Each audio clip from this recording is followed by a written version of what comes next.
రైతులను నిలువు దోపిడీ చేస్తున్న ప్రశాంతి ఫర్టిలైజర్స్ 103 DAP బస్తాలు సీజ్. బండి ఆత్మకూరు.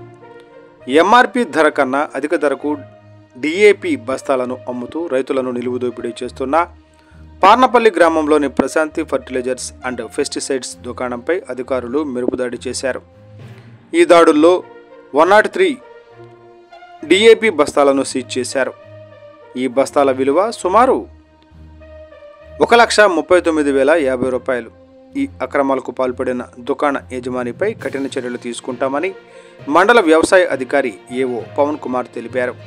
ఈ దాడులకు సంబంధించి ఏఓ పవన్ కుమార్ మాట్లాడుతూ ప్రభుత్వం ఒక్కో DAP బస్తా ధరను 1,350 రూపాయలుగా నిర్ణయించిందని, కానీ ప్రశాంతి ఫర్టిలైజర్స్ యజమాని 1,420 రూపాయలకు అమ్ముతూ రైతులను మోసం చేస్తున్నారని తెలిపారు. ఒక రైతు ఫోన్పే లావాదేవీలను పరిశీలించి ఈ విషయం నిర్ధారించుకున్నామని ఆయన వెల్లడించారు. రైతుల కష్టంతో పబ్బం గడుపుకుంటున్న వారిపై ఈసీ యాక్ట్ 1955 మరియు ఎరువుల నియంత్రణ చట్టం 1985 ప్రకారం 6A కేసు నమోదు చేసి బస్తాలను సీజ్ చేశామని ఆయన తెలిపారు.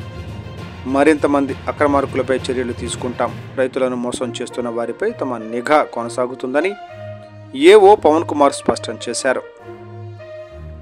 మండలంలో మరికొన్ని దుకాణాలపై కూడా తమకు సమాచారం ఉందని, వాటిపై తప్పకుండా చర్యలు తీసుకుంటామని ఆయన హెచ్చరించారు. ఈ దాడుల్లో ఏఓతో పాటు Kurnool vigilance and enforcement SI Venkata Prasad, బండి ఆత్మకూరు ఎస్ఐ జగన్మోహన్, ఇతర సిబ్బంది పాల్గొన్నారు.